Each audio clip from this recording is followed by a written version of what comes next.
Hello and welcome back to Alice Talks Football and welcome back to another live Manchester United news update show on the channel. We've got quite a fair bit to talk about in today's show. So there was a story that came out yesterday saying that apparently United were going to use Ronaldo and some swapped up for Pochettino because PSG want Ronaldo, we want Poch. That was the news story that came out yesterday, where I thought I might talk about whether it did come from the Daily Mail. So reliability of the source, I would take that story with a pinch of salt.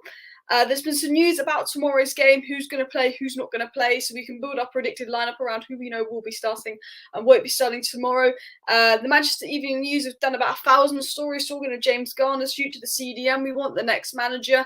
Ralf Rangnick's brought in a social media guy for PR. Latest on Paul Pogba, a little bit of a story about Diego Dalot that I thought was interesting. Lingard back, CAVANI back. Lots and lots and lots to talk about in today's video, but I want to start with sort of the main story that's been going around, and I'm sure you guys have been seeing this, but Ten Hag leaving Ajax at the end of the season. You know, what is going on? What is that is the exact question. What's happened with Overmars? He's left Ajax. Now, I was on Twitter last night and it was confirmed by Fabrizio Romano, it was confirmed by Overmars, it was confirmed by basically Ajax. Marc Overmars has left Ajax. Now, Marc Overmars, Van der Sar and Erik ten Hag, they were like the perfect threesome. That's not the word to use, the perfect trio. And they worked really, really well together.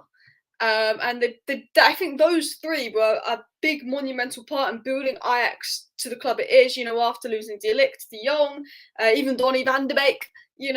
They were crucial. This Ajax side, man, they've scored like 100 goals and conceded like 10. I don't actually know the actual statistic, but it's something like that. It's in like they've scored like 10 times more goals than they conceded. Absolutely cruising the league, doing really well in the Champions League. Like, this Ajax side is amazing. You think no one would leave Ajax, and all of a sudden Overmars has left. Now, I'm not one. Well, to be fair, we have been a little bit of a drama channel when Alice Talks Football lately. We have been, because Man United is not a football club. It's a Keeping Up with the Kardashians reality show at the moment with all the off-field issues. I'm not really one to follow player drama, off-the-field issues, unless it's Man United related. As you know, I didn't talk about Sigurdsson, didn't talk about Mendy, didn't talk about anything that's not United related on this channel. So I don't 100% know what's going on with Overmars. Don't put him in the same bracket as Sigurdsson and Mendy. I'm pretty sure he hasn't done anything like that. But what I'm saying is there was some kind of controversy going on with Overmars. I think making women feel uncomfortable or something. I don't know the whole story, which, I really should have really looked it up before this video. Now saying that, because I am meant to report on it, but there was some kind of scandal that had gone on with Overmars, and I think that meant that he had to leave. Let me actually Google what the scandal was now, because I read about it earlier. So what came out this morning by Fabrizio Romano was that Edwin van der Sar, obviously our keeper, CEO of Ajax, spoke about the shocking Overmars news. He says, "I also feel responsible to help colleagues. We will pay more attention to this in the near future. Now that has come to a very abrupt end, we are working on something very wonderful here at Ajax." And apparently Marc Overmars showed his dick to his colleagues. That is what's going around, allegedly, that Marc Overmars has got his dick out to his colleagues. That's what I read somewhere. But I really, honestly, guys, I really don't know what's happened with Marc Overmars, because there's about 1,000 stories going on. But look, if what Overmars has done is true, and he has got his dick out to his colleagues, that is what I was told, according to doing 2 minutes of research. So this could be wrong. Then fair enough. That will be the right decision from Ajax. If you're going to behave like that, if you're going to make people feel uncomfortable, that was the right decision by Ajax to get rid of Overmars. Overmars did join Ajax back in 2012 when the club was not in good shape. The first few years, Overmars did his job with rules, a low salary cap, and always focused on reselling. The last few years, Overmars tried to close the European gap between Ajax and the top European leagues. Talking of Overmars, I'm reading a review on Overmars, by the way. I don't know this much about him. Apparently, Overmars was one of the main reasons for the complete vision and rebuild of this Ajax team. And Overmars was known for helping out winning the title.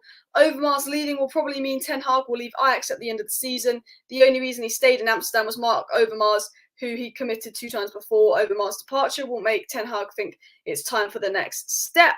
So that sort of a story coming around that something's gone on with Overmars.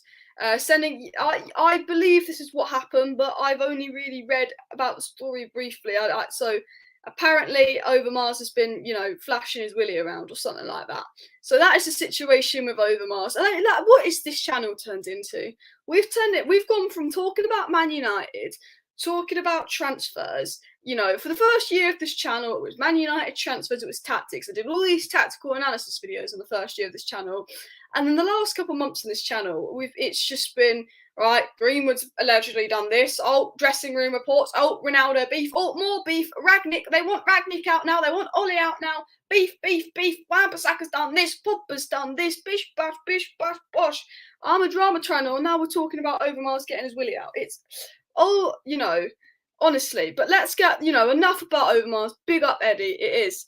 Big up Eddie. And as Paul says, please come Erik ten Hag and let's go and talk about ten Hag. So what came out today by Mike Overrule, I don't know, he's Dutch, I can't pronounce his surname. This is a very, very good Ajax reporter. I think he's tier 1 at Ajax. He's like, he's like this. You know how Simon Stone's quite good with United? I think and the Athletic quite good with United. I think this is the guy for Ajax. And he spoke about Erik ten Hag and he says, Erik ten Hag will leave Ajax after this season. I'm quite certain of that. That's what he said. He said Erik ten Hag and Overmars were one unit together. Ten Hag will be gone after this season. I'm quite certain of that. So it's kind of been confirmed by an Ajax journalist, an Ajax reporter, that Ten Hag will now leave Ajax at the end of the season, guys. And you know what? What Overmars has done is a bit weird. Let's not lie. But this is a bit of a blessing in disguise for Manchester United. Let's be real. Because I tell you this now, Brendan Rodgers is getting sacked this season. And if Brendan Rodgers was available on a free, but we had to pay to get Poch or Ten Hag, who would the Glazers get? Brendan bloody Rodgers. We will talk about that game, actually, because James Garner was playing. And, I don't actually know what's going on with this Marc Overmars case, but it seems a bit weird. So, sorry for the victims. Weird, unacceptable. I've done the right thing. Don't want to sound, what's the word? Unsympathetic or psycho, but I don't want to talk about it. Let's just talk about Ten Hag, Alice. This means that Ten Hag will leave Ajax, and I think that's a good thing for a United fan. That knowing us, we probably still won't get him, even though we'll be available on a free. But it'll be a big blow for Ajax if Ten Hag leaves, as Steve says. And Ten Hag pretty much came out and said it was time, and he was ready to leave around the holidays. Yeah, and I think Ten Hag leaving Ajax has been in the making anyway. Even if this Overmars story had happened or not, I think we all kind of knew that Ten Hag was definitely going to leave Ajax in this season or the season after, because I think he came out a couple months ago saying that he would probably like a change at the end of the season. He's been rigorously linked with the Manchester United job this season. Not that I mean, if I was Erik ten Hag, I wouldn't take the Man United job. I think, I don't want to work with those owners, don't want to work with those idiot players. But, it is the Man United job. It's a big step up from Ajax. I would love Manchester United to get Ten Hag, and we're in a situation where United love Poch, United like Rodgers, and United like Ten Hag. The three managers that will line up are Ten Hag, Brendan Rodgers, and Poch. There's also Enrique, but that's realistically not going to happen. And then there's the Sevilla manager, you know what he's called. Now, I think United's first two choices are Ten Hag and Poch. I mean, if you look at all the rumours, you look at all the links, we want either Ten Hag or Poch. United have made that very, very clear that they want Ten Hag or Pochettino. And, there was a story that came up by the Daily Mail yesterday saying that we'd use Ronaldo and give him to PSG and some deal with Pochettino. It came from the Daily Mail, so probably bullshit like everything else in the Daily Mail. But that is obviously what was reported yesterday, and I was like going to make a video on Poch today. And then this whole Overmars stuff happened last night. This all came out. This whole situation where Ten Hag came out today saying he's leaving Ajax. If Ten Hag is leaving Ajax, where does he go, guys? Seriously, where do you think Ten Hag's going to go? Because as Andrew said, with Ten Hag, there are not many vacancies at the moment, so he'll be more open to us than usual. And that's exactly what I was thinking. I feel like you can read my mind what I was going to talk about. Because if you think about it, all right, Bayern Munich, they just got Nagelsmann in. Okay, that's one big club gone. Xavi's just gone to Barcelona. That's two big clubs gone. Ancelotti's only just gone to Real Madrid. That's three big clubs gone. Simone, I know Atletico Madrid a bit in the mud, but would they get rid of Simone? I think that's another big club gone.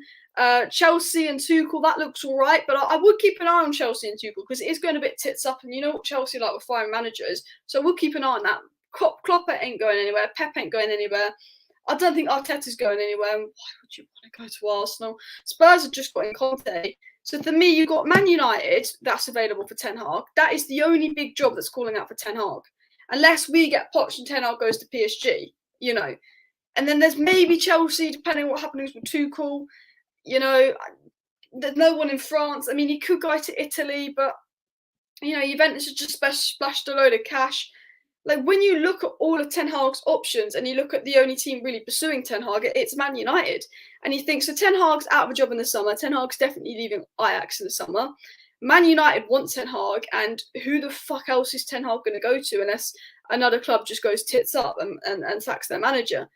And that makes me feel quite confident that actually we might get Ten Hag.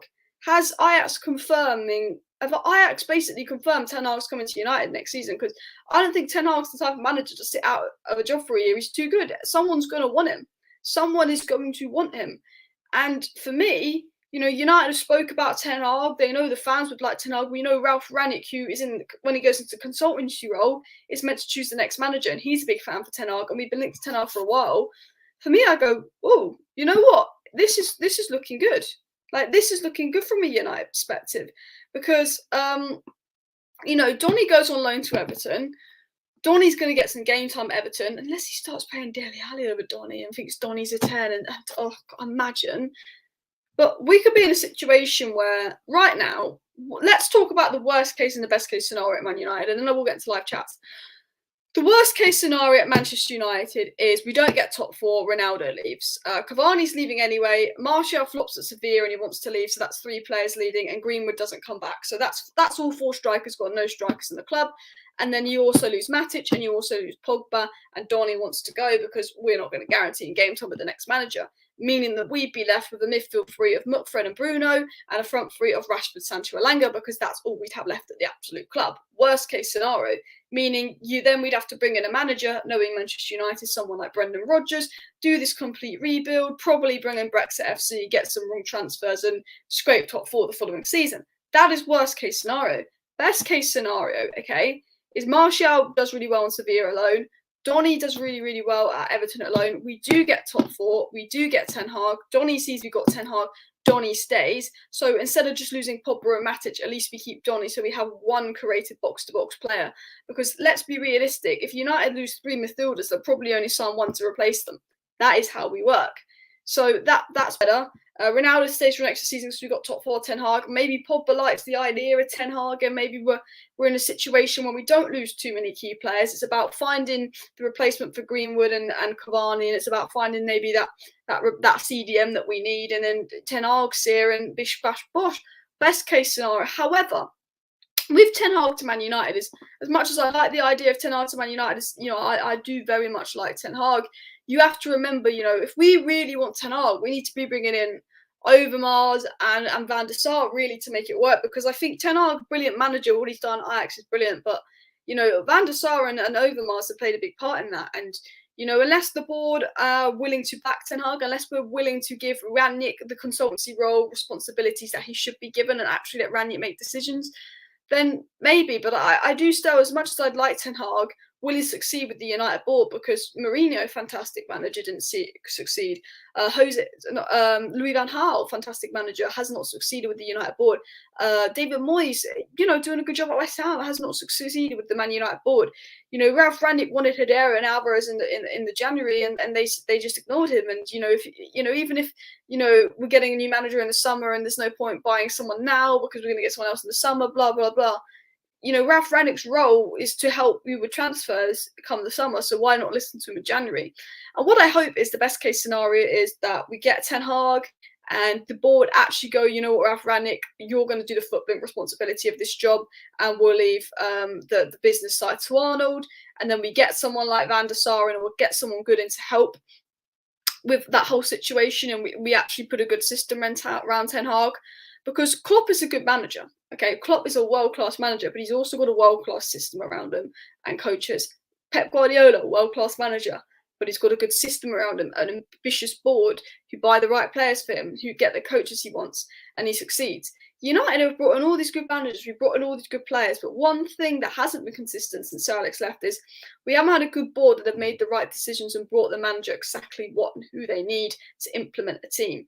As we've seen with United this season, you can play with 11 individuals, but you can't play that well. You need to build a team. You need to buy the right players to play the way the manager wants to play and work together as a team. And United haven't done that. And Ajax is all about style. It's all about philosophy. It's all about a team. And I do like Ten Hag, and we know that Donny can play the Ten Hag way. And I think Bish, Bash, Bosch, Donny, Ten Hag, bring in Frankie de Jong, bring in a CDM, boom, boom, boom, lovely stuff.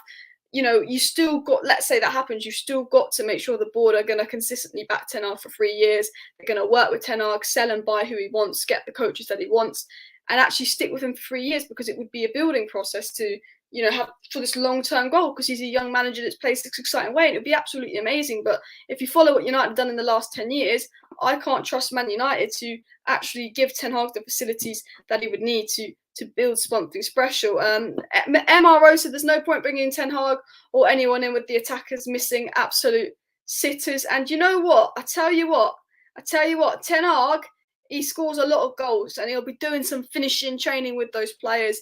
And Nick says that Ten Hag suits Barcelona more, but Barcelona have just brought in Xavi, they've brought in Traore, they've brought in Ferran Torres, back of Xavi, just got in the other day. I think Ten Hag to Manchester United is more likely. We want Ten Hag, but the board will sign Pochettino. Now, I believe the board's first choice is Pochettino, but when Pochettino is in contract and Ten Hag will be leaving Ajax at the end of the season, it's financially easier for the board to get Ten Hag. Now, you know what the Manchester United board are like. It's, you know, Man United board always sit there and go, should we do the right thing or should we do the best thing financially? And the Man United board go, let's do the best thing financially. And sometimes doing the best thing financially is the right thing, and that could be bringing in Ten Hag. Now, I want you guys to let me know down below in the chat, by the way, Ten Hag or Pochettino, who would you bring in? Because I think there's a bit of a split, because I think with Pochettino, he's proven in the Premier League, he's done all right under Daniel Levy. In fairness to him at PSG, he's doing a decent job, and he has to work with those big egos. I don't think, you know, I think if you look at the situation that Man United is Pochettino a better candidate, because he knows how to work with a difficult board, he knows how to work with a difficult player's difficult ego. However, Ten Hag is nicer on the eye, but Ten Hag's not had to deal with the problems that Poch has had to deal with. Ten Hag's, you know, Ajax is the polar opposite of Manchester United. He's got to work with these egotistical players, some coaches that wouldn't even get employed by Plymouth Argyle, and obviously the worst board in football. I still say to this day, United is the hardest job a manager can ever get, because even some of the best managers haven't succeeded. And it highlights how good Sir Alex is. But you know, who would you personally rather have, Poch or Ten Hag? I'd be really intrigued to see who you'd rather have down below. Tie-dyed hair says, just see the crap board we have owners, and if Ten Hag wants to come, great. And this is the thing.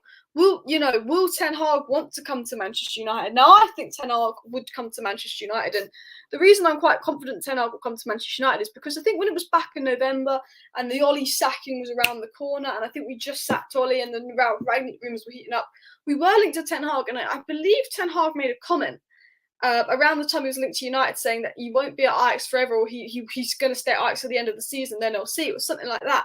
And to say that around the time that you're linked to Man United, he wasn't saying, no, I'm never going to go to Man United, whilst Enrique, I believe, is like, what a load of bullshit. And, you know, I think Ten Hag, like Poch, kind of flirted with the idea of Man United. And we know Ten Hag and Poch quite like the idea of Man United.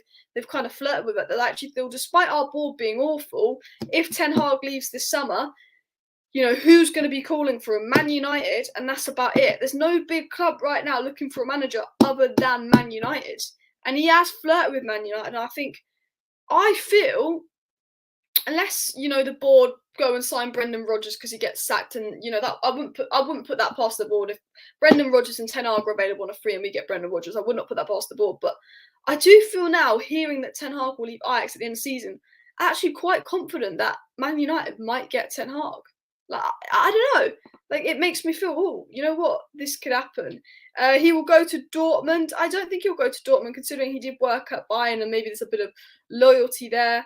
And Andrew says, Ten Hag, I can't see being interested in suiting Italy, well, based on his style of football as well. Yeah, I can't see Ten Hag going to Italy because of his style of football. There's no one in Spain that wants Ten Hag, and would Atletico aren't doing that well, but he's very different to Simone. And would they get rid of Diego Simone? I don't know. For me, I can only see Ten Hag going to the Premier League or the Bundesliga right now.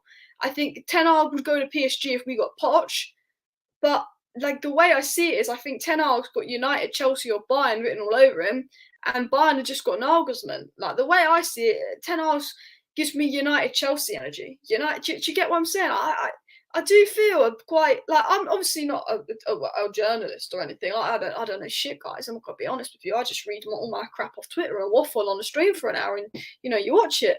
But I do feel a bit like, oh, you know what? Ten Hag could come to United. Like I feel quite confident, Cavani will retire at the end of the season. A big up Daniel in the chat saying, hi Alice, how are you? Yes, everybody. How are you doing in the chat? I haven't asked how anyone is. So, please tell me how you're doing if you want. If you're not doing all right, just put me a DM on Twitter and I'll try reply. Alice, what will Rangnick do to improve finishing in games? Well, moving to our next topic, but we will go back to Mr. Ten Hag in a second. And I am like 10 minutes behind on chat, so I do need to roll down. Maybe I should run a Ten Hag versus Poch poll. Would do. I think more people are vibing with Ten Hag than Poch, but maybe I need to do a Ten Hag Poch poll. And as Paul says, no Brendan Rodgers. Yep. Hi Alice, it's Eunice. Is Ten Hag really coming? Officially confirmed? Not officially confirmed that he's coming to Man United. Officially confirmed that he's leaving Ajax, which means, is he coming to United? Because who else could he go to? Bish, bash, bosh. We've been linked to him. That's what I mean. So sorry if anybody's confusion. Now, what was I going to say? Finishing.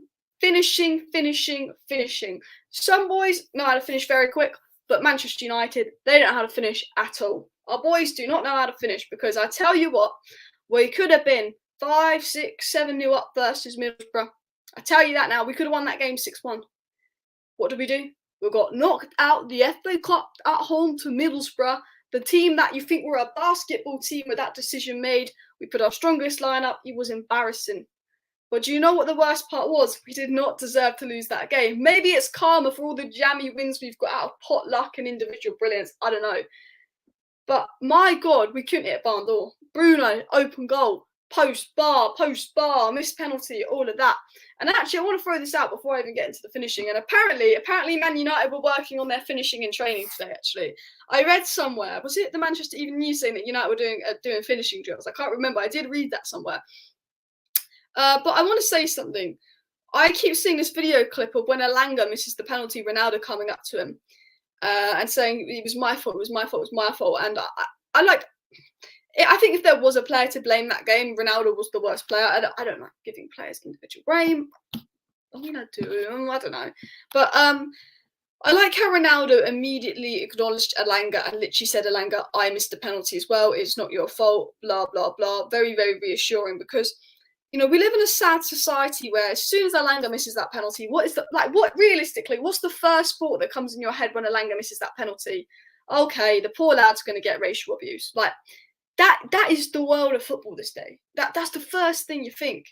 I think, God, what kind of world that we live in, and, he's a young lad and it wasn't his fault that we lost. And, I think that shows, that the fact that people still sent ELANGA abuse after missing a penalty and it wasn't really his fault that we lost shows that actually, I think people just use this as an excuse to be racially abusive, because this wasn't about football. This was about people with agendas.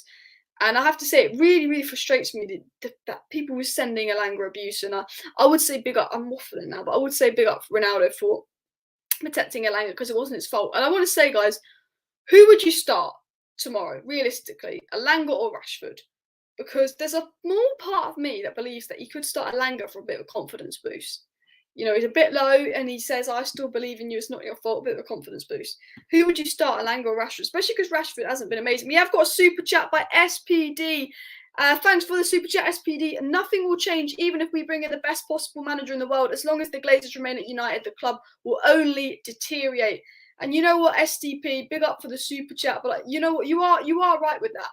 You are right with that. As I've been saying a lot in this video, Manchester United can get in a brilliant new manager. We can get in any new manager we want. But if we don't change how the board structures, if we don't change the structure of the board, if we don't change any of that, then yeah, we're never going to succeed.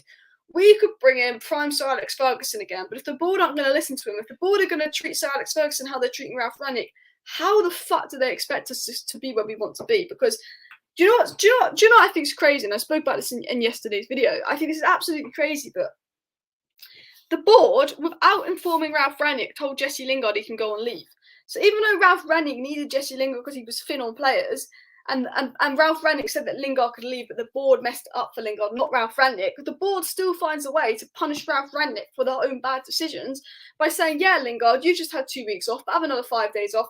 You know what? Go for it, and not inform Ralf Rangnick. I just think that's absolutely crazy, absolutely crazy. Daniel says Bruno hit the post, Ronaldo missed the pen, but most of all, Anthony Taylor was a C-U-N-T. He absolutely was. Guys, I haven't done my let's smash the like button thing yet.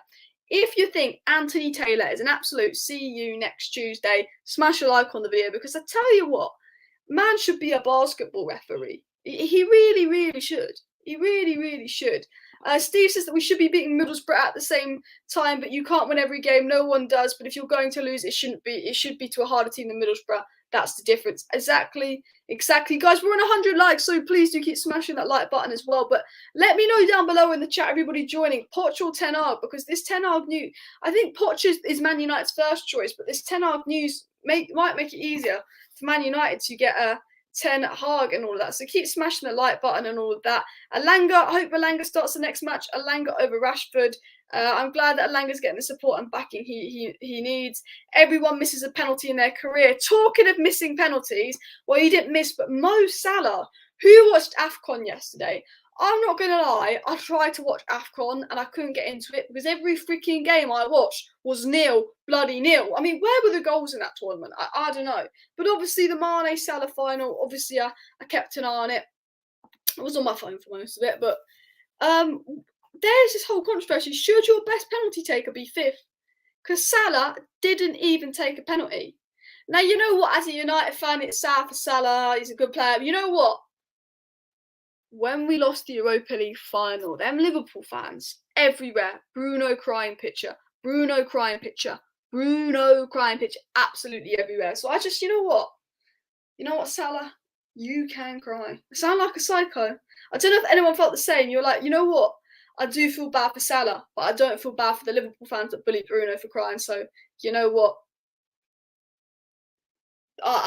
cry.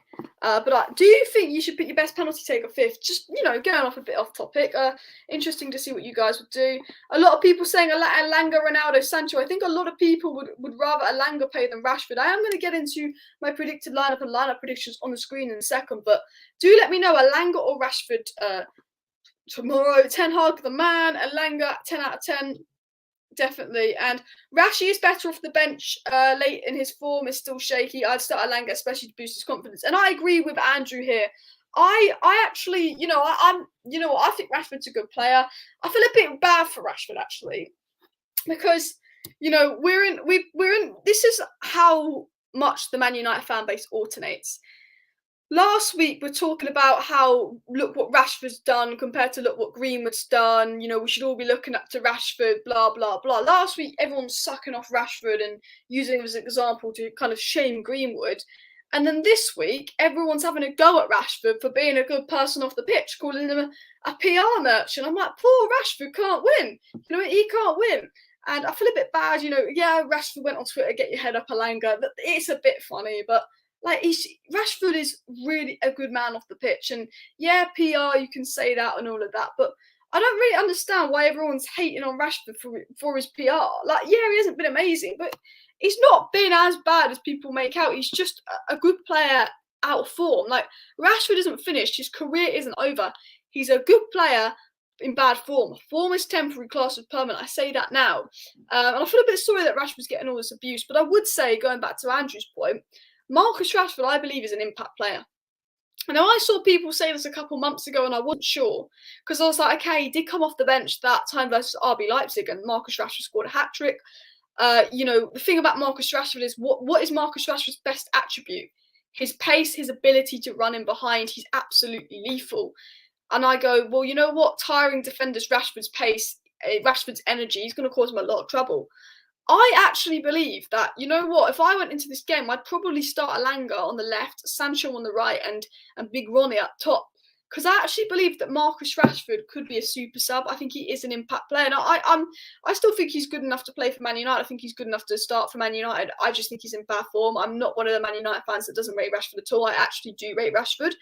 But the more and more I see Rashford, when he comes off the bench, he does often score. And I think he's a really good impact player that actually, you know what, obviously we're low on depth with Martial going with the Greenwood situation and everything. So, Rashford's going to have to start more or not. But I actually do think Rashford is sort of a super sub. I feel like he is becoming a bit of a super sub. I don't know what your guys' thoughts on that. Would you start Rashford, or do you think Rashford's becoming more of an impact player? You have to start both Rashford and ELANGA. Does that mean you drop Sancho or drop Ronaldo? Now, there was a little story saying that Cavani would start over Ronaldo. However, it came from like the Star or one of those trashy newspapers. So I still think Ronaldo will talk to Bruno. I will get my predicted lineup up for tomorrow's game. On another note, Nottingham Forest 4, Leicester 1. I actually did watch that game because it's a bit of a derby. Nottingham and Leicester are very, very close. And guys, I've got to show you something. Okay, I've got to show you something on the Twitter. Did you know the last time Manchester United scored from a corner, Odion Garland was playing for us, okay? Odion bloody Garland. Let me show you this. Let me share. I'm going to share my screen. You're going to laugh. This is how bad we are at corners. Like, this just sums it all up. Hopefully I'm not going to lag. This is how bad Manchester United are at corners. Odion Garland scored the last time. Odion Garland was here the United scored from a corner. Absolute banter club. But talking of the Notts Forest Leicester game, how good was Mr. Jimmy Garner? Impressive. But what did Jimmy Garner do? He got an assist from a corner. Man United have been absolutely shocking at set pieces. I generally think the women's team should come into the men's training and start training with set pieces, because our women's team, they keep scoring from set pieces all the time. The men's team, they can't bloody hit a barn door from a set piece. It's absolutely crazy, and it kind of makes me laugh, the fact that Agallo was here the last time we scored from a set piece. And also James Garner and his set piece deliveries. Who was impressed with James Garner's performance the other day? I was very impressed. It'd be interesting to see what you guys think. I don't want to jump on a bandwagon here and come out with like some kind of McFred agenda quote, but McFred have never been that composed in the midfield against Leicester than James Garner. James Garner's up against Tielemans, Maddison and Didi, whoever's playing in the Leicester midfield, and he was very, very composed. And he managed to control that midfield, and they managed to dominate that midfield. McFred have not managed to dominate many midfield games, especially against Leicester. We struggle against Leicester. We lost 3-1 to them in the FA Cup. We lost 4-2 to them recently. We drew to them earlier last season with McFred. I know Matic and I think it was Matic and Pogba played at the time we lost 4-2, but we've really struggled with McFred to control the midfield versus Leicester. And James Garner managed to do that, and that's something that we've been crying out this season. And it kind of makes me think, we sent our best midfielder, our best defensive midfielder, out on loan to the Championship? Because I don't think that James Garner is ready to play for Man United. I think he would probably need a Premier League loan next season before he came into Man United. But I do go, considering how short we are in midfielders, like, I feel like we could use this guy. I really do. I love the way he controlled the midfield versus Leicester and his set piece delivery. I'm like, what have been Man United's two weaknesses this season? Well, our two weaknesses this season have obviously been set piece delivery and controlling the midfield. And we watched James Garner do it against the Premier League opposition. Everything we're crying out for this season, our little 20-year-old on loan's done it all. And I think, fucking hell, this is our club. Let me just take a quick sip of water. And going back to that, to what I was talking about, James Garner, Samuel Luckhurst from the Manchester Evening News gets a lot of information from the club, decent source of information. Samuel Luckhurst said that James Garner is hopeful of staying at Man United next season. Sources close to Garner are optimistic his fine form at Nottingham Forest could secure him a first-team role under the next permanent manager. Now, is this a good thing? Oh, fuck it. Oh, let me drink. Throat is closing up. Is this a good thing, or is this a bad thing? Because, okay, there's a story that also came up by Samuel Luckhurst today, and he basically said that Manchester United are hoping to sign one midfielder. Samuel Luckhurst came out earlier saying, yeah, United are looking at signing one midfielder. And I was thinking, I was looking back at it and I was thinking, what do you mean only one midfielder? If Pogba's leaving, if Matic is leaving, if Donny's leaving, maybe if we get Ten Hag, Donny would stay if he does well at Everton. And he was saying all this, United might sign one midfielder. Do you think United are going to use James Garner as an excuse to only buy one midfielder when we lose 3? And as much as I like James Garner, as much as I'm like, you know what, chuck James Garner back in the squad, we don't know how ready he is. If anything, I'd give James Garner, I'd go for a Tchouaméni, have Tchouaméni as our sole CDM and give James Garner a Premier League loan. But United are getting rid of Pogba, we're losing Matic, and we're probably going to lose Donny depending on the Ten Hag, Donny, Everton situation. If we lose 3 midfielders, we can't replace 3 with 1 in Garner. For me, that's not good. For me, if we lose Pogba and we lose Matic, it should be Tchouaméni and Frankie de Jong. That's how I see it. Tchouaméni and Frankie de Jong.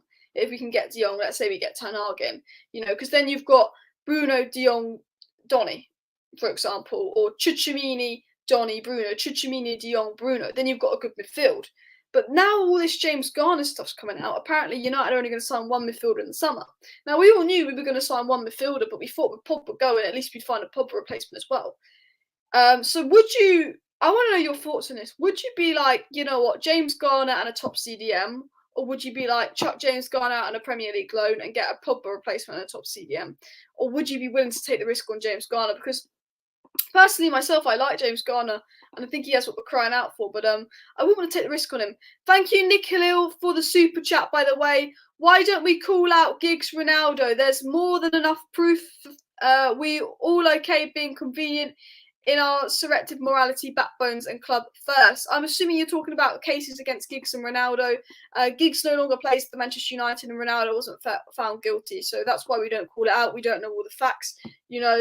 That's the whole situation. Why I don't really like talking about these situations on the channel anyway. And I if someone's found not guilty, I'm not gonna start calling them out on something, and that's why I don't talk about the situation. But thank you for the super chat.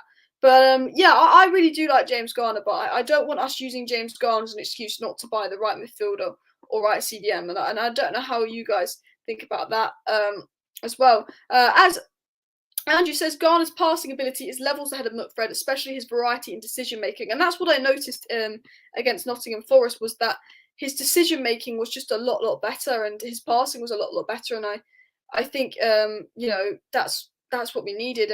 But we have got McFred to the end of the season. Someone says stop calling him Tchouaméni, it's Tchouaméni. Is it Tchouaméni?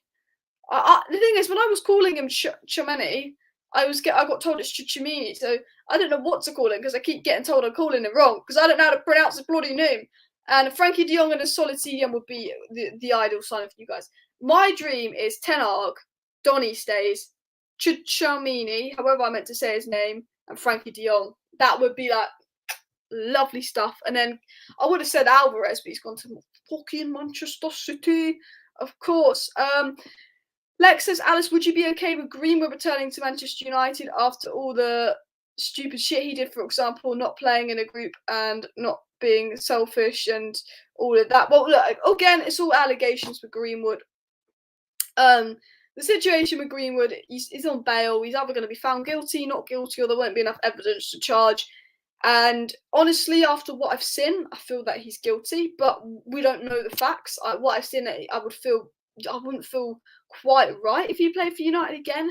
However, if Greenwood is found not guilty and Harriet, the victim, is happy with him being found not guilty and she's happy with that decision and she wants him to come back to Man United, fine.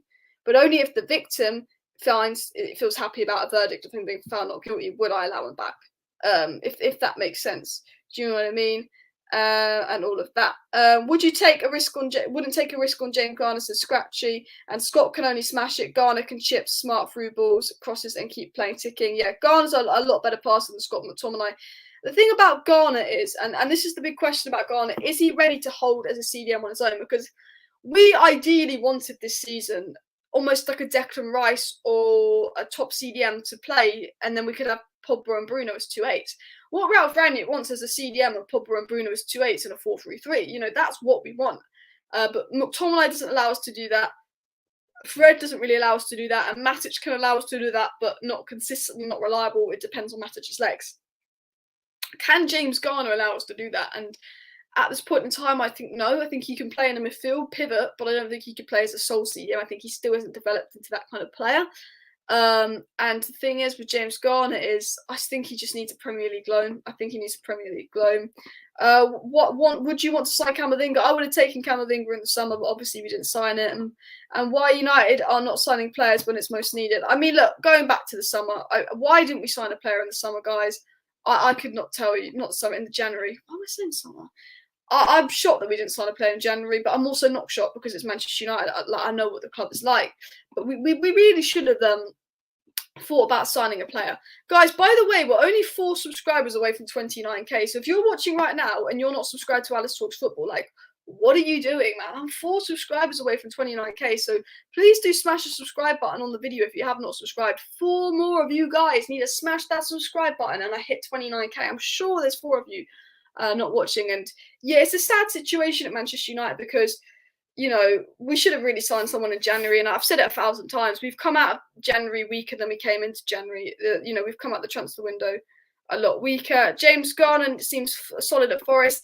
Andrew says, I am baffled no one has signed Kessie on a free yet. We are losing a few mids. This is a no-brainer to me to replace him. Yeah, and I've said 100 times on this channel, when we needed to at least bring in 2 or 3 midfielders and Kessie's available on a free, why aren't we going for him? I think he would be a good replacement for Paul Pogba. Talking of players that Man United didn't sign, there's about a list of a million, but Sakaria ended up scoring for Juventus as well. It makes me feel a bit salty. I mean, I didn't think Sakaria was the perfect option, but I thought for 6 million, United should have took the risk and went for Sakaria. Aaron says that we can get the best manager on the planet. Our board will mess everything up and dominate every season. And this is the problem. Going back to the topic of this video, going back to Ten Hag, I've said it 1,000 times. We can get Ten Hag, and you know, we can get any manager in the world. We could get Klopp, we could get Pep. But if our board still overrule managers to make decisions about who goes, who leaves, squad decisions, who can go on holiday or not, then we're never going to be the Man United that we're meant to be, and all of that. Sri Shine says that Ten Hag is best suited for Man United, no doubt. If it's true, that's the best thing to happen to us. Don't go for Rodgers or even Poch. If not, Ten Hag or go Mancini instead. I mean, guys, everybody keep letting me know Poch or Ten Hag down below and all of that. And would you take Garner, Pogba, Bruno, Midfield, 3 Alice? I'd like to see it, but I don't think Garner's good enough to hold on his own. People saying Ralf Rangnick for next manager. I mean, look, would you, I saw someone. Who was it? I think it might have been Adam from the United Stand. And he said something about having Ralf Rangnick as manager next season. And he said something along the lines of, you know, there's so many problems at Man United with the board, with player power. You know, it's not right to get a new manager in the summer because they're going to have to, you know, try and work to deal with this. Whereas Ralf Rangnick is already working to deal with some of the player power issues. We've seen Ralf Rangnick start to take control of player power, board issues. Is it better to give it to Rangnick for a little bit longer because, you know, the issues that we have at the club, no new manager can come in and turn it around. That's going to take time.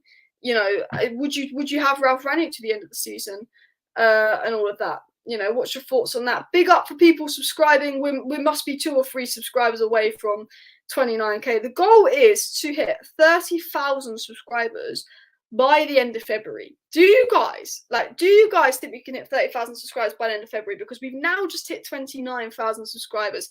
I've got 3 weeks, guys, to gain 1,000 subscribers. Do you think we can do that? That would be mad. So if you want to help on the road to 30k by the end of February, by the way, do subscribe because it would be much appreciated. Big up. Yeah, United should sign Kessie in the summer. Andrew said that he watched Garner the last month or 2. He's been really good defensively, instincts and positioning, way better than Scott and Fred in that respect. And yeah, I think, you know, he's a natural CDM as well. Tottenham will finish top 4. I mean, Tottenham look more like the Man United, to be fair. I'm not going to argue with that. How confident you guys on a scale of 1 to 10 about Man United finishing top 4? Let me know in the chat how confident on a scale of 1 to 10 are you about Man United getting top 4. Do you know Vitinha from FC Porto or Carvalho at Fulham? Those are cheap players United to go for. They could have been good January signings, but for me in the summer it's Tchouameni personally, but or Rice, but you know, they'd be interested. They could become good deals, good money, good value for money. 16 more likes needed for 200 likes, guys. So do smash that like button as well. And they are hiring small coaches so we can control them. And I was having a discussion about this with my stepdad today, and he said, you know, the reason United loved Ollie is because they could control Ollie, they could undermine Ollie all they want. And I was talking about the issues with Rangnick, how the board had told Lingard he can leave without checking with Rangnick. And all these issues at United with player power. And you know, the conclusion of that conversation was all this player power issues, all this undermining the manager issue goes back to the board, with the board basically controlling Ollie, knowing they can treat Ollie how they like, and Ollie's going to cover everything up. You know, when Rangnick comes in and exposes it, you know, there's a bit of a situation going on at Manchester United, and we didn't want Rangnick at first because we didn't think he'd be another yes man. And the problem with United is they're so interested in trying to hire another yes man. So, you know, and that's going to cause player power. If you hire another yes, that's going to cause player power and issues at United. And, you know, the reason we're not where we want to be this season, despite having the best squad we've had since Alex Ferguson, is because of player power issues, coaches issues. And, you know, United have done this to themselves, not hiring the right coaches, hiring a manager for too long, you know, not bringing in the players the manager wants, not selling the players that want to go. And it's created this toxicity in the Manchester United dressing room. And, you know, we've only done it ourselves. But yes, on the road to 30k, guys. So keep smashing that subscribe button. We've got to hit 999 more people need to subscribe in the next 3 weeks on the road to 30k. So as Andrew says, do subscribe and all of that. Can we reach 30,000 views? I mean, I don't think we'll get 30,000 views on this video. That would be pretty nice, but I don't think so. Someone said, Ralph said Jesse could leave and the club blocked it. Exactly. Club undermining Ralf Rangnick again. What I do want to do is I want to go and do, what is it called? Chosen 11.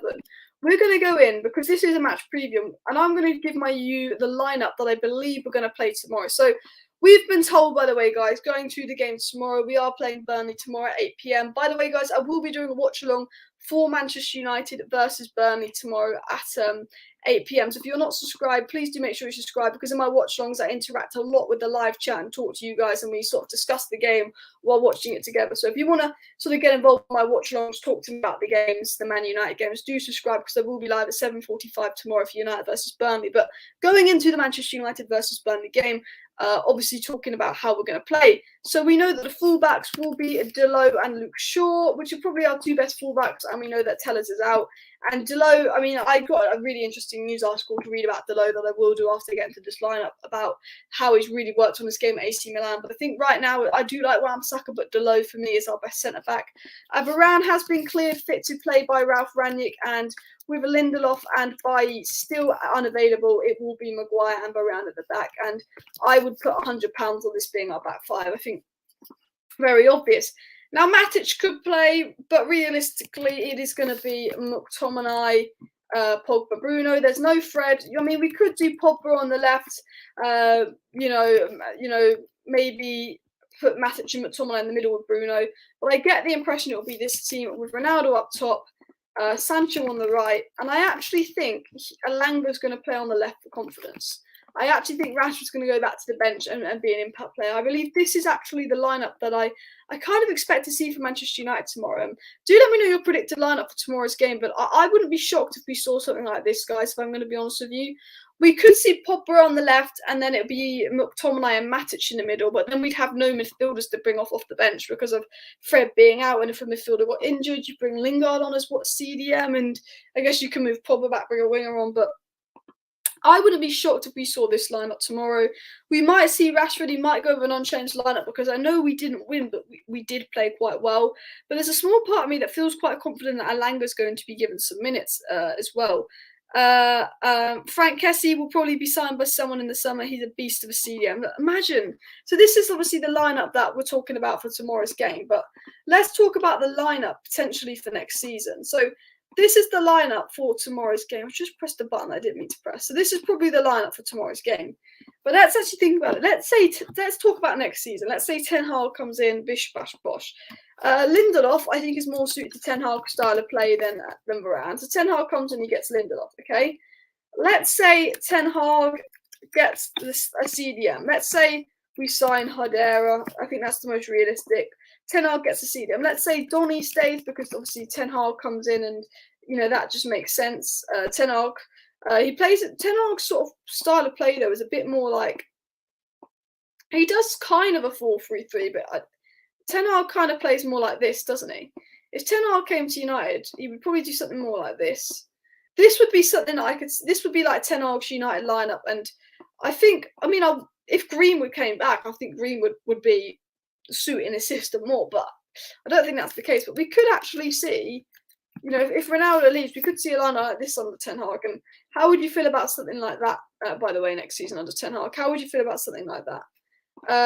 Ollie did actually get back tremendously. They just did not spend well on a few of those signings. Yeah, Ollie was probably the best back Manchester United manager as well. And Carvalho has been amazing for Fulham this season in the Championship. Yeah, could United go for Carvalho?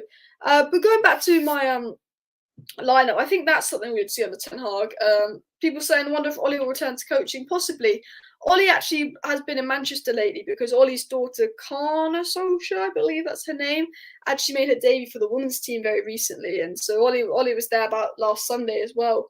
And as Daniel said, I think United should go for Kessie or Tchouaméni or Frankie de Jong. I'd love Man United to get 2 of the 3 names that Daniel's named, but I've gone Hedera. I think that's the most realistic because of the 30 million clause, because of Ralf Rangnick's liking to and Ralf Rangnick going into a consultancy role, and because Hedera obviously being more than welcome to the Manchester United job. I want to see my preferred lineup for tomorrow's game. Okay, if I was Manchester United manager, how would I line up tomorrow? Well, look, the back 5 would have to be this back 5 because no one else is fit, other than Jones, okay? And then I would probably play Probably, you know what? I'd play Matic. You know what? I think that Tom and I was all right the other day, but you know what? I'd actually play Matic. Because I think Matic, proper Bruno, brings me back to the NHS Martial days. I would play Ronaldo up top ahead of Cavani. I still think Ronaldo's better than Cavani. I'd play Sancho on the right. And you know what? I would play ELANGA on the left over Rashford and have Rashford on for impact. This would be my starting 11 for tomorrow's game. If I was Man United manager, this would be my starting 11 based off who's fit. Varane is quality, says Scratchy. He is. And you know what? I wrote this down as one of my talking points in today's video that I haven't yet covered. Rafael Varane, there's a couple of people thinking he's a flop because he hasn't played that much. Anyone that thinks Rafael Varane is a flop has an agenda or does not know ball. Rafael Varane has been absolutely fantastic for Man United this season. I was lying in bed the other night and I was thinking about it. You know, Rafael Varane is the best defender we've had since the Vidic Rio days. That easily. Because I worry that when we look at our defenders, Maguire, he's got a mistake in him. I worry about Maguire. Lindelof, he can get pushed off the ball easily. I do worry about Lindelof. Bailly, inconsistent, rash, injury record. I worry about all of our centre-backs. Chris Smalling, Phil Jones, Daley Blind, Rojo. Every single centre-back we've had since the Vidic and Rio days, I've worried about them being vulnerable. With Varane, I don't worry at all when he plays. Of course, defenders can make mistakes and all of that, but he's just so good for us. And I think it's very nice having a defender that I feel very, very confident when his name's on the team sheet that he's not going to do anything wrong. When we see Maguire and Lindelof play together, we're a bit like, something could go wrong here. Something could go wrong here as well. And I really like Varane. And talking to someone that's improved as well, who's improved us, I think, defensively as well, is Diego Dalot. It came out from the Athletic today. Athletic, very, very good source of information, as you guys know, saying that during his loan move, Dalot did a lot more training without the ball than he did at his previous clubs under a defensive coach who encouraged him to study tactics. And I think one of our most improved players this season has been Diego Dalot. I think he's really improved defensively in that aspect of his game. I think he looked a bit rusty in his first few games for Man United, and maybe that's because he's not been playing a lot. But now Dalot's been playing quite regularly. For me, he starts over Wan-Bissaka, and I've been pretty like, I like Wan-Bissaka. I haven't got Wan-Bissaka agenda like some people in the fan base, but has anyone else been really, really impressed with Dalot these last couple of games? I think Ralf Rangnick's really getting the most out of Diego Dalot. And I was wondering your guys' thoughts on that, because I've been really, really impressed with Dalot as well. I'm really, really impressed with Dalot. Ronaldo will score tomorrow. I wouldn't be shocked if Ronaldo scored tomorrow, but it's Burnley. I haven't spoken much about the game. The thing about Burnley is they just always make the game annoying. They can deal with Ronaldo well. The centre-backs they have, the height they have, the threat in the air they have. Burnley can deal with Ronaldo well. If we want to get around Burnley, we've got to play the ball quickly. And we've got to get the ball to Ronaldo's feet quickly. Will we be able to do that tomorrow? We'll have to wait and see. I think with Pogba, with Sancho, with Bruno, the technicality, I think we'll be able to do that. But Burnley aren't a very good team. And yeah, Hannibal will start. I doubt it, but I think he'll be involved in the squad. Andrew says Kessie is baffling. Not did we just sign him, but that any club outside Syria did not want to get on a pre-contract. Such a class player. I mean, I really hope that we do go for Kessie on a pre-contract as well. Honestly, I really, really do. And SS16 says that the 4-2-1-3 play the wingers more wide rather than close to the midfield, and Ronaldo as a striker rather than centre forward, which gives Bruno even more space as it can. That'd be interesting. That would be interesting. And Varane is a world-class defender, there is no doubt. Yeah, smash a like if Rafael Varane is a world-class defender. Dalot can't defend, but he's massively improved his defensive stuff. And I was still starting with Wan-Bissaka. Delo equals footballer. Wan-Bissaka isn't a footballer. That's why we see no improvement, says Red. I say Wan-Bissaka's still a good player. I just think he hasn't got the right coaches. Delo, yeah, he didn't do particularly well in that Villa game, but everyone makes mistakes. But I think, when you go with what we have, I've been quite impressed. Sancho must start, says Daniel. I agree. Sancho was one of our best players versus Middlesbrough. I agree that Sancho should be playing more. YouTube Jeffrey says Cavani greater than Ronaldo. And where Curse is going to smash. There's a lot of Goldbridge or where Curse memes coming up because I think he played him on his FIFA. So people saying it was written in the stars for him to score. Apply for sporting director of Man United. Even if I was sporting director of Man United, the board would still overrule my decisions. I guarantee you that. And the United board, Tuanzebe not playing at Villa, sending to Napoli to not play. Is he not playing at Napoli, Tuanzebe? What is going on with Tuanzebe? Apparently he wasn't playing at Villa because Gerrard's stupid Manchester United agenda, which, I don't personally understand, but it is what it is. Rangnick had a press conference today, by the way, guys, and I do want to finish this live stream off talking about Ralf Rangnick's press conference. Ralf Rangnick was asked if Manchester United need a squad overhaul in the summer, and Rangnick said, you know what, I don't think so. He said, overall, the development of the team and the performances after the last couple of weeks have improved. It's all about slow improvement and getting where we want to be, sort of. That's what Ralf Rangnick kind of hinted at. And then the story that came out today that I was meant to talk about at the beginning of the video, but guys, look, I forgot, I'm sorry, is that apparently Manchester United are focusing attention on signing a central midfielder in the summer to work with, starting before a permanent manager is appointed. And apparently, Declan Rice, Calvin Phillips and Hedera are all being considered. No talk of Chouamini. I hope we do get linked to him, but he does look more like a Chelsea thing. You know what's going to be painful is I could see Chelsea getting Ten Hag and Chouamini if Tuchel goes, because I think Chelsea need a CDM.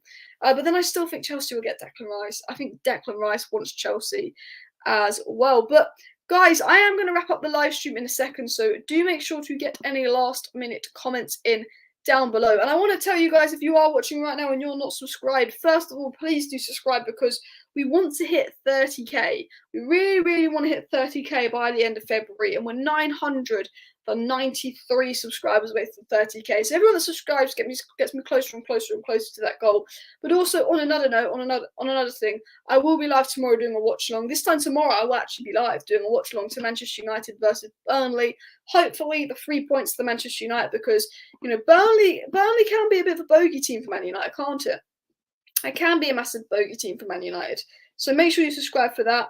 And honestly, but yeah, I will be live tomorrow for a watch along for Man United versus Burnley, followed by a match reaction.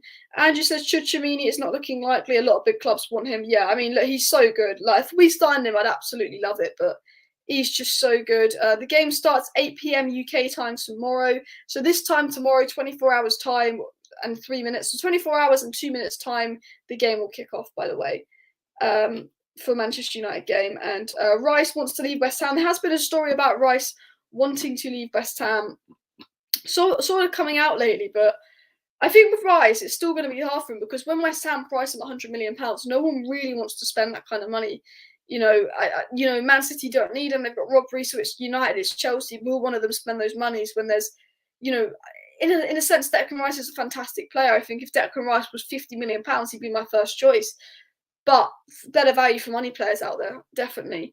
Rob Dawson has come out and said that there's been detailed recruitment meetings with Ralf Rangnick, and they're set to be held each month following the closure of the January transfer window. And I don't know if this is a PR spin, this recent story coming out from Rob Dawson, that actually Rangnick is having lots of talks with recruitment teams now the January transfer window is closed, but maybe that's a positive. And one other thing, and I think this is weird, Van der Beek and Martial have been replaced by Grant and Jones in the Champions League squad. Like, that just sums up our January transfer window, how much weaker we got. And then one last story, and this has come out by the journalist Cy Lloyd, saying that Ten Hag is United's priority.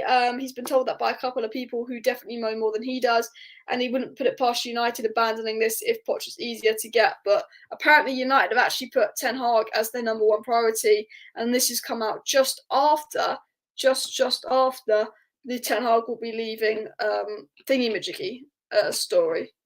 Leaving obviously Ajax story. Thank you very much for the super chat, by the way. Let me scroll up to the super chat. I almost missed it, sorry. Are you part of MUFC? What do you think about them? If not, would be fascinating for us abroad to know what goes on there and in the meeting. Seems like there's a bit best chance to change the club. Manchester United. What's MUST stand for? Manchester United something. I have I don't know what you're on about there. So I really apologise for that. Ten Hag. So yeah, wrapping up the live stream, guys, because I have just been waffling, haven't I? I've just been waffling. Basically, Overmars left Ajax yesterday, as we know. Ten Hag will now leave Ajax at the end of the season. You know, not many big clubs that are recruiting a manager, but one big club that is recruiting a manager in the summer is Manchester United. Ten Hag is already on the list of Manchester United priorities. Ralf Rangnick's a big admirer of Ten Hag, and if Ralf Rangnick actually gets the decision to choose the next manager, I believe he's more likely to choose Ten Hag than Poch. Bish bash bosh.